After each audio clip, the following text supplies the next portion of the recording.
¿No es una noche linda? Cuando el Espíritu de Dios se mueve. Te pregunto, ¿hace cuánto tiempo el Señor Jesucristo te está buscando? Tú puedes pasar toda tu vida esforzándote, prometiéndote, diciendo, esta es la última vez. No puedes, estás condenado. Literalmente estás perdido, acabado. No sabes qué hacer.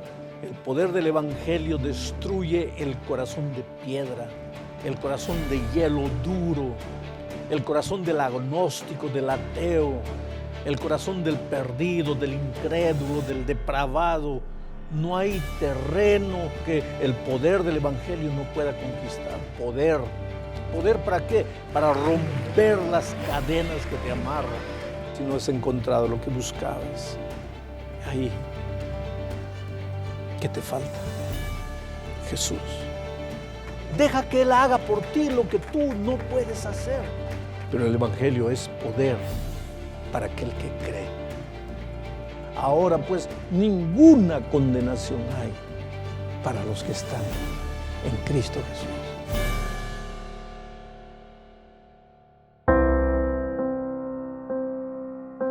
Saludos, queridos amigos. Este es su programa El Poder del Evangelio. Hoy tenemos con nosotros a nuestro orador especial, el pastor Alejandro Bullón, precisamente en el tema El Poder del Evangelio.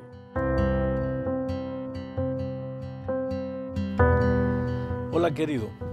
El texto para el mensaje de hoy está registrado aquí en la epístola de Pablo a los Romanos, capítulo 1, versículo 16. Dice así: porque no me avergüenzo del Evangelio, porque es poder de Dios para salvación a todo aquel que cree, al judío primeramente y también al griego. ¿Por qué crees que Pablo dice al judío primeramente y también al griego? Porque la salvación no es para un grupo cerrado de personas. La salvación es para el americano, para el brasileño, para el africano, para el europeo, para el japonés. La salvación es para el rico, para el pobre, para el hombre, para la mujer. La salvación no tiene color, no tiene raza, no tiene clase social. La salvación alcanza al ser humano en el mundo entero. Basta creer. Porque el hecho de que la salvación es para todos no quiere decir que irremediablemente todos se van a salvar, porque Cristo murió en la cruz del Calvario. Hay mucha gente que dice que ya que Jesús murió y ya que Jesús pagó el precio del pecado de la humanidad, entonces todos se van a salvar. Pero Pablo dice no, es salvación para el que cree. Creer es indispensable. ¿Qué es evangelio? El texto dice así: porque no me avergüenzo del evangelio. El evangelio literalmente significa buenas nuevas, buenas noticias. ¿Cuáles son esas buenas noticias que el evangelio nos trae? Estabas perdido, estabas destruido, estabas acabado, no sabías qué hacer, literalmente mirabas para aquí, mirabas para allá, no había solución, no había salida humana. Y de repente llegan las buenas noticias. ¿Y cuáles son esas buenas noticias? No necesitas desesperarte. Por más terrible que te parezca tu situación, no necesitas desesperarte. Hay libertad en Cristo, hay salvación en Cristo, hay salida en el Señor Jesucristo. Sabes, querido, el ser humano muchas veces llega a un punto que desde la lógica humana, desde el plano humano, desde el punto de vista humano, no tiene para dónde ir, no tiene qué hacer. ¿Cuántas veces yo recibo cartas de padres angustiados que dicen: pastor, mi hijo está en las drogas, no puedo hacer nada para rescatarlo, por favor ayúdeme, ore por mí, ¿qué hago? Estoy desesperado. O entonces cartas de personas que están endeudadas hasta el cuello, humanamente no tienen cómo pagar. La deuda ha ido creciendo, creciendo, creciendo y no tienen cómo saldar esa deuda. O entonces personas que están prisioneras de un hábito, prisioneras de un vicio. El otro día conversé con un hombre que está prisionero del hábito de jugar a dinero. está lleno de deudas, la familia no sabe. Él ha vendido ya algunas posesiones que tiene, no sabe cómo pagar y lo peor es todos los días está jugando a dinero y cada vez se hunde más. Y el clamor desesperado de este hombre es: pastor, Dios puede hacer alguna cosa por mí, por favor me ayude. Y entonces vienen aquí las buenas nuevas del Evangelio, las buenas noticias. Hijo, no te desesperes. Si tú crees, el Evangelio es poder. ¿Poder para qué? Para romper las cadenas que te amarran. Poder. ¿Sabes lo que significa poder? Oh, querido, el poder del Evangelio destruye el corazón de piedra, el corazón de hielo duro, el corazón del agnóstico, del ateo, el corazón del perdido, del incrédulo, del depravado. No hay terreno a donde el poder del Evangelio no pueda llegar. No hay corazón duro que el poder del Evangelio no pueda conquistar. Mira cómo empieza la epístola de Pablo a los romanos. En el capítulo 1, versículo 1 dice así: Pablo, siervo de Jesucristo, llamado a ser apóstol. Pablo, siervo de Jesucristo. Solo que Pablo no siempre fue siervo de Jesucristo. Ahí está el poder del Evangelio. Pablo originalmente era Saulo de Tarso, perseguidor de cristianos, jefe de la guardia romana, maltrataba a los seguidores de Jesucristo y perseguía a los cristianos con toda sinceridad, porque te digo una cosa, querido, sinceridad no es sinónimo de estar correcto. No es porque eres sincero que te vas a salvar. En la Biblia yo encuentro salvación por la fe, salvación por la gracia, salvación por la misericordia maravillosa de Dios, pero no encuentro salvación por la sinceridad. Hay mucha gente que dice así: pastor, yo puedo estar equivocado, pero soy sincero. Oh, querido, sinceridad es una cualidad, pero te digo una cosa, la sinceridad no te salva. Pablo era sincero y con toda sinceridad perseguía a los cristianos. Un hombre duro. Para él, en la opinión de Pablo, de Saulo de Tarso, antes de ser Pablo, para él los cristianos eran un bando de rebeldes, revolucionarios, gente loca, gente fanática que seguía a un humilde carpintero que se decía revolucionario social. Quiere decir, con toda sinceridad, Pablo, al perseguir a los cristianos, pensaba que le estaba haciendo un favor a Dios. Pero una noche, camino de Damasco, mientras iba persiguiendo cristianos, Pablo se encontró cara a cara con el Señor Jesucristo. Ahora es interesante, Pablo se encontró con Jesucristo una noche. Yo no sé por qué cosas de la vida todos nosotros un día tenemos que llegar a la noche de nuestra vida, a la oscuridad de nuestra vida, al abismo de nuestra vida, para encontrarnos con Jesús. Porque hay una tendencia humana: mientras tienes fuerzas, mientras tienes vida, mientras tienes salud, mientras tienes dinero, parece que Dios no importa. Entonces tratas de resolver el problema solo, tratas de enfrentar las dificultades solo. Tienes que llegar a la noche de tu vida, en una carretera solitaria, sin saber qué hacer para encontrarte con Jesús. Y qué misericordioso es que Jesús, que a pesar que tú te escapas, que tú huyes, que tú tratas de resolver los problemas de la vida solo, a pesar que tú no tienes en cuenta a Dios para nada, Él te sigue, te persigue. Y fue así con Pablo. Camino de Damasco, mientras él estaba persiguiendo cristianos, el Señor Jesucristo se le aparece. Y Pablo cae y traga polvo, come tierra, se queda ciego. Eso es lo que yo digo. Mira, Jesús te llama con cuerdas de amor. En este momento tal vez el Señor Jesucristo te está llamando, o yo te pregunto, ¿hace cuánto tiempo el Señor Jesucristo te está buscando? ¿Hace cuánto tiempo el Señor Jesucristo te llama? A veces tú piensas que estás persiguiendo a la esposa, que estás persiguiendo a los hijos, que estás persiguiendo a la iglesia, pero tú no sabes que estás persiguiendo a Jesucristo. Aquella noche, camino de Damasco, Jesús le preguntó: Saulo, Saulo, ¿por qué me persigues? Y Saulo miró para todos los lados: Señor, ¿quién eres tú? Yo soy Jesucristo, a quien tú persigues. Pobre Pablo. Él jamás imaginó que estaba persiguiendo al propio Señor Jesucristo. Al contrario, él pensaba que le estaba haciendo un favor a Dios.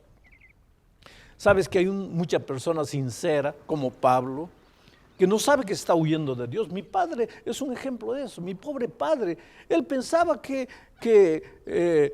los creyentes en Jesucristo eran locos, eran fanáticos. Él pensaba que el cristianismo impedía el desarrollo, el crecimiento intelectual. Él quería que los hijos fuesen grandes y entonces él pensaba que el cristianismo no combinaba con progreso. Hasta que un día, una noche oscura, tocado por el cáncer, tuvo que reconocer que no estaba persiguiendo a la esposa, ni al hijo, ni a la iglesia, estaba persiguiendo al Señor Jesucristo. Oh querido, dime cuáles son las razones del preconcepto que tienes en tu corazón. Tal vez en este momento me estás escuchando solo, nadie te ve, estás en el computador, asistiendo en la iglesia virtual, o tal vez estás en el lecho de un hospital, o tal vez estás en la celda de una prisión. Bueno, toda tu vida has negado, has argumentado, has discutido, te has burlado de los cristianos y ahora en tu noche oscura, en tu camino de Damasco, solo te encuentras ahí, no sabes qué hacer, no sabes para dónde ir, porque no le abres el corazón a Jesucristo. ¿Por qué no te rindes a Él? ¿Por qué no te entregas a Él? Oh querido, aquella noche en el camino de Damasco, Pablo se convirtió.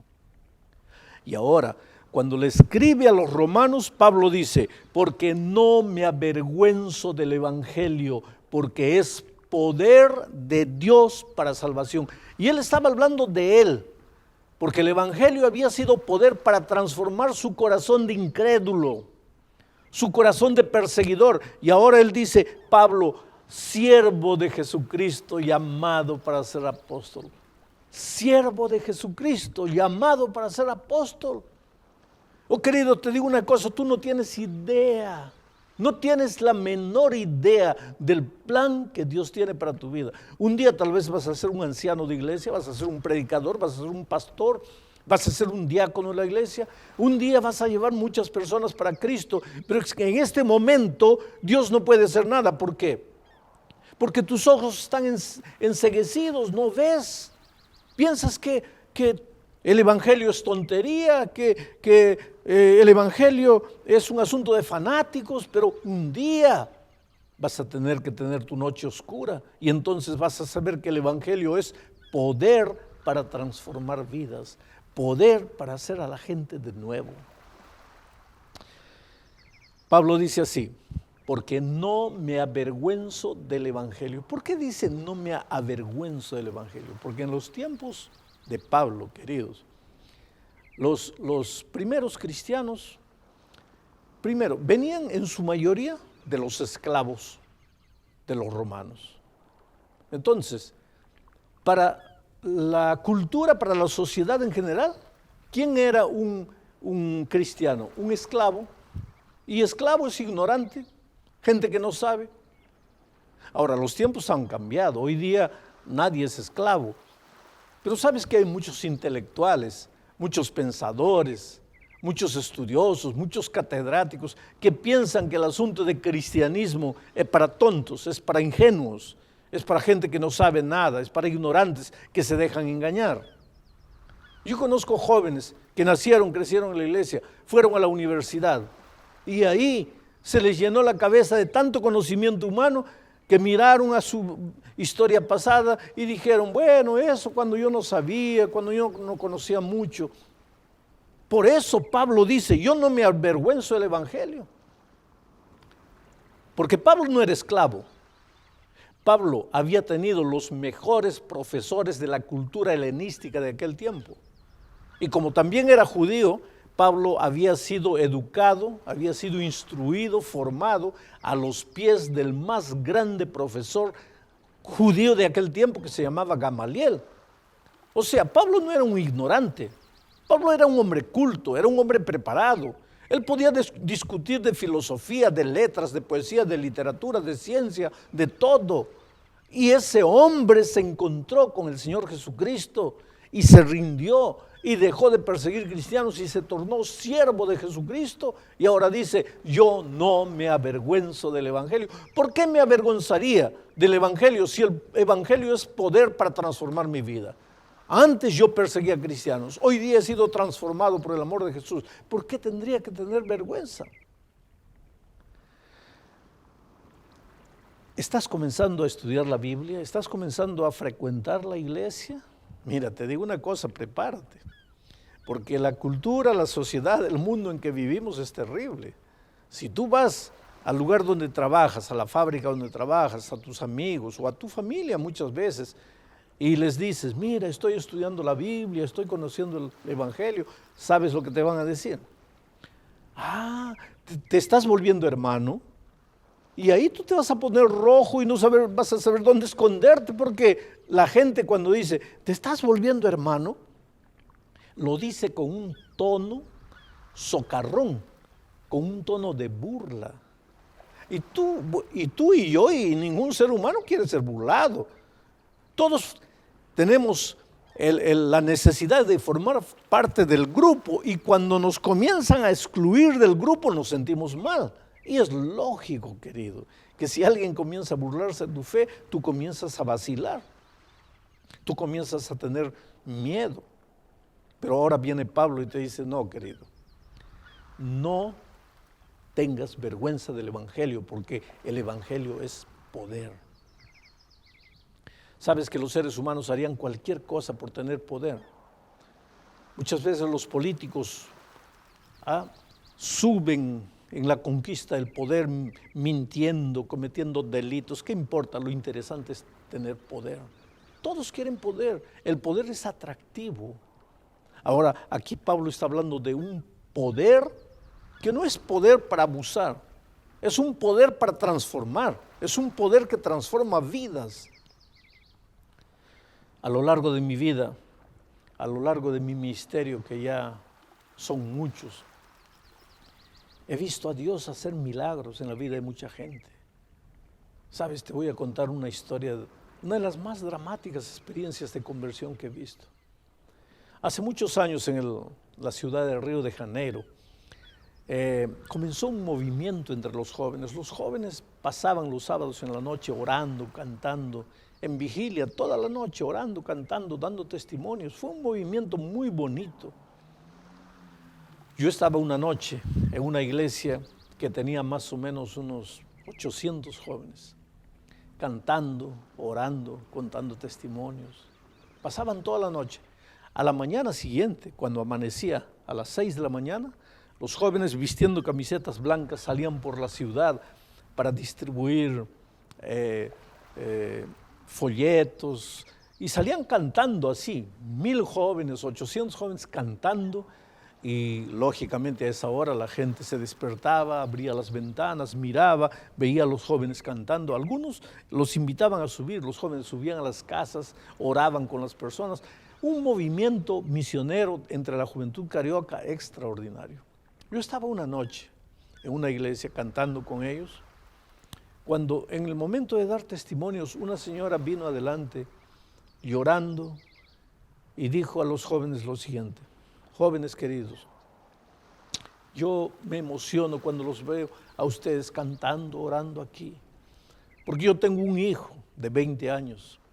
Ese muchacho nació y creció en la iglesia, fue miembro del club de conquistadores, ese muchacho cantó en el coro de la iglesia, él fue director de jóvenes, pero en este momento, mientras ustedes están cantando aquí, alabando el nombre de Dios, mi hijo está en las calles de Copacabana, vestido de mujer, vendiendo su cuerpo, prostituyéndose.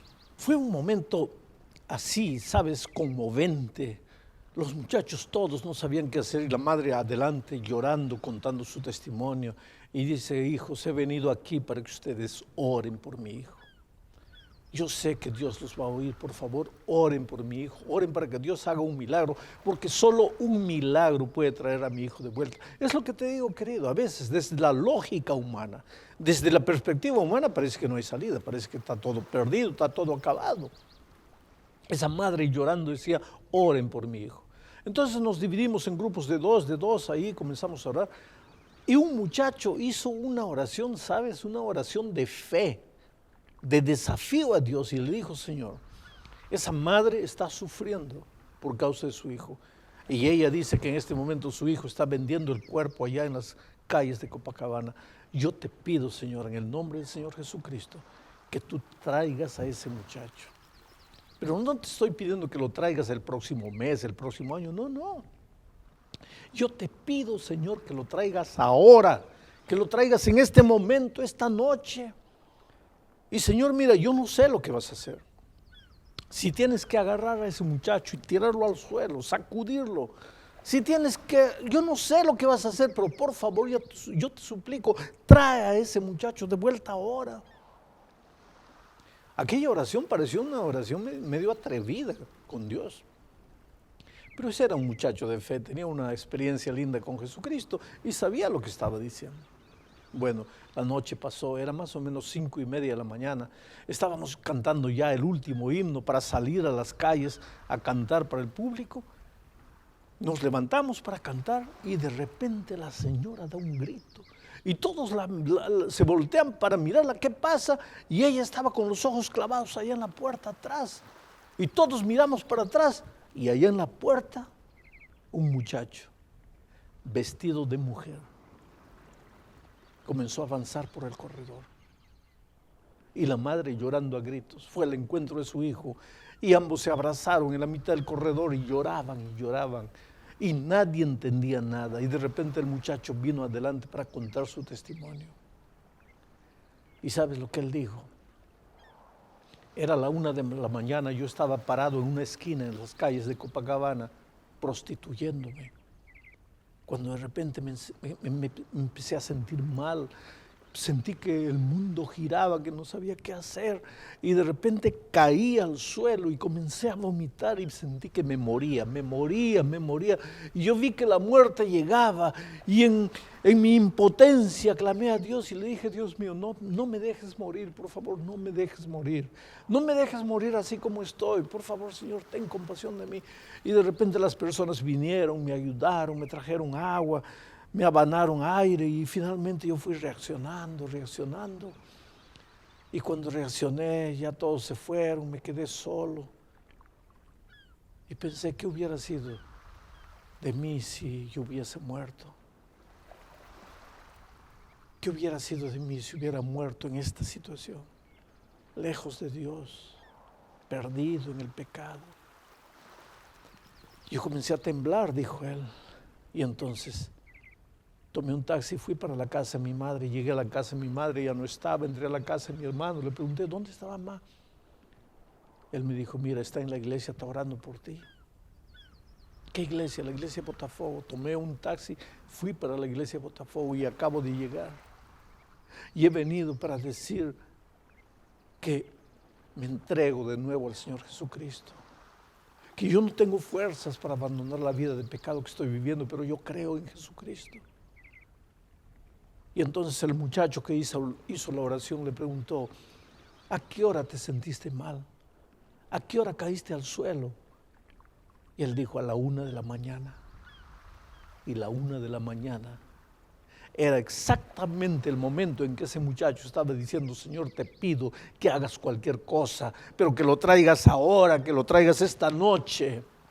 Es por eso, querido, que el apóstol Pablo dice que el evangelio es poder.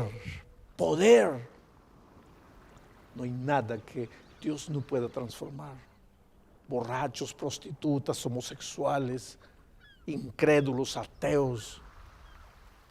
El evangelio no tiene barreras. La Biblia muestra historias y más historias de hombres y mujeres encontrados, perdonados y transformados por el Señor Jesucristo. Pero el evangelio es poder para aquel que cree. Creer. ¿Qué es creer? Ese es el problema. Porque Santiago dice que los demonios también creen. Ahora, si los demonios también creen, entonces el evangelio también es poder para salvación de los demonios. No. Pero ¿por qué no? Pablo no dice que el Evangelio es poder para salvación de todo aquel que cree, y los demonios, según Santiago, también creen. ¿Cuál es la diferencia? La diferencia es grande. Una cosa es el creer intelectual. ¿Qué es el creer intelectual? Es mover la cabeza, decir sí, yo creo, amén, sí, me gusta, muy bonito, esto es maravilloso, pero nada más. Pero el creer bíblico no es intelectual. El creer bíblico es un creer práctico. No basta decir, sí, yo creo. Hay que levantarse, hay que ir, hay que entregarse, hay que caer a los pies del Señor Jesucristo. Hay que decir, Señor, mira, yo no puedo, yo no tengo fuerzas. Por favor, no me pidas, Señor, no me pidas que yo me esfuerce, porque yo no puedo, no tengo fuerzas. Si la salvación depende de lo que yo voy a hacer, estoy perdido. Pero yo creo en tu amor, yo creo en tu poder, yo creo que tú puedes hacer lo que yo no puedo hacer. Entonces, por favor, Señor, trabaja en mi vida. Ese creer de ir, de entregarse, de rendirse, es el creer del que Pablo habla. En este momento el Espíritu de Dios está trabajando en tu corazón. Te está llamando. Te está diciendo, hijo, ven a mí. Yo te pregunto, ¿cuánto tiempo tendrá que esperar el Señor Jesucristo para que te entregues, para que te rindas, para que entiendas que tú no puedes? Tú puedes pasar toda tu vida esforzándote, prometiéndote, diciendo, esta es la última vez. No puedes, estás condenado. Tienes que reconocer que no puedes. Y si en este momento me dices, pastor, yo estoy perdido, estoy acabado, gloria a Dios, has dado el primer paso. El primer paso es reconocer que estás perdido, que estás acabado, que no puedes. Ahora, el segundo paso es reconocer que Dios sí puede. Y si tú no puedes, pero Dios puede, entonces da el tercer paso. ¿Y cuál es el tercer paso? Corre a los brazos del Señor Jesucristo, ríndete, entrégate, sométete a Él. Y entonces tú vas a ver las maravillas que Dios va a hacer en tu vida. En la Biblia, en los Evangelios, yo encuentro algunos incidentes que me hacen pensar seriamente. Por ejemplo, un día Jesús encontró a Lázaro en estado cadavérico, muerto ya 4 días, descompuesto, podrido, ya olía mal. Y Jesús le preguntó, o le dijo a las personas que estaban ahí, por favor, retiren la piedra. Mi pregunta es la siguiente: si Jesús tenía poder para resucitar a ese cadáver, ¿no tenía poder para retirar la piedra? Claro que lo tenía. Entonces, ¿por qué le dijo a los hombres, retiren la piedra? Querido, porque Jesús puede hacer lo que tú, el hombre, no puede hacer. Pero Jesús jamás va a hacer lo que el hombre sí puede hacer. Entonces, entrégate al Señor Jesucristo. Ahora, en este momento, ve y cae de rodillas delante del Señor Jesús.